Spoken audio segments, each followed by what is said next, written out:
तेजस्वी यादव ने ढूंढ निकाला है अनंत सिंह का तोड़। अब भूमिहार वोटर जो है वो आरजेडी और तेजस्वी यादव को छोड़ के कहीं नहीं जाने वाले, क्योंकि तेजस्वी यादव इस बार अपने साथ मुन्ना शुक्ला को लेके आ रहे हैं।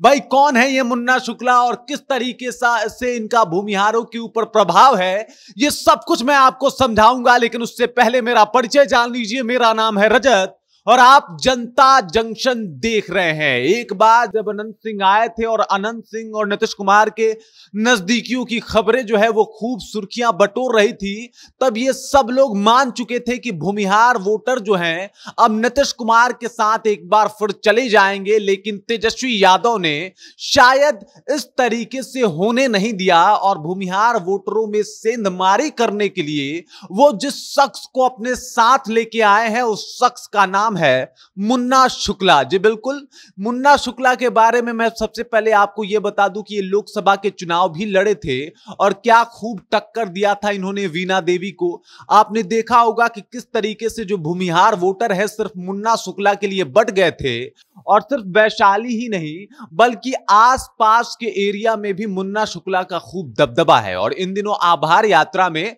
तेजस्वी यादव मुजफ्फरपुर पहुंचे थे।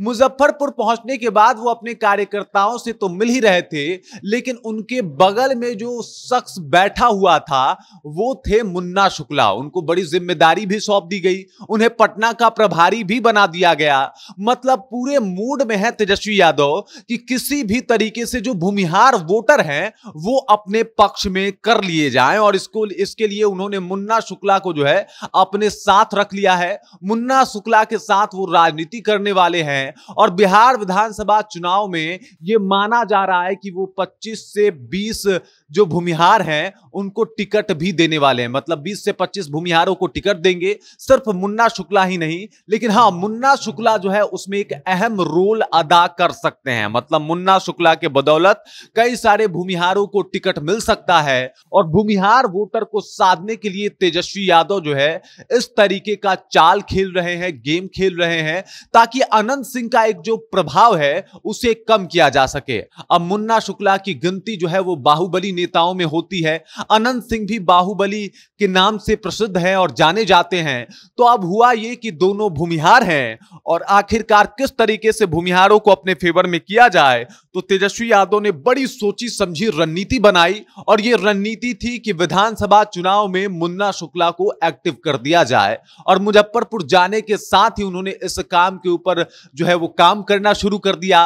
मुन्ना शुक्ला के साथ कई तस्वीरें अब उनकी वायरल हो रही है। साथ ही साथ उनको एक बड़ी जिम्मेदारी देना इस बात का संकेत है कि विधानसभा चुनाव में भूमिहारों को अपने पक्ष में करने के लिए तेजस्वी यादव कोई कोर कसर नहीं छोड़ेंगे।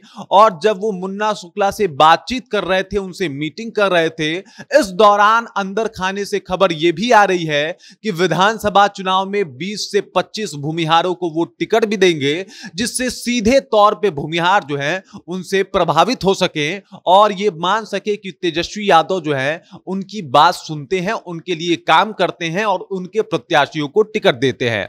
अब आप देख लीजिए जिस तरीके से वैशाली में चुनाव हुआ था और मुन्ना शुक्ला को का जो दबदबा देखने को मिला था, सिर्फ वैशाली ही नहीं बाकी क्षेत्रों में भी मुन्ना शुक्ला की वजह से जो भूमिहार थे वो आरजेडी के साथ चले गए थे। और इस बात को भली भांति तेजस्वी यादव समझ गए थे और इसी गेम को भुनाने के लिए और जमीनी स्तर पे काबिज करने के लिए, अनंत सिंह का प्रभाव कम करने के लिए तेजस्वी यादव ने एक दांव खेला है मुन्ना शुक्ला के ऊपर। और विधानसभा चुनाव में मुन्ना शुक्ला काफी आपको एक्टिव नजर आ सकते हैं।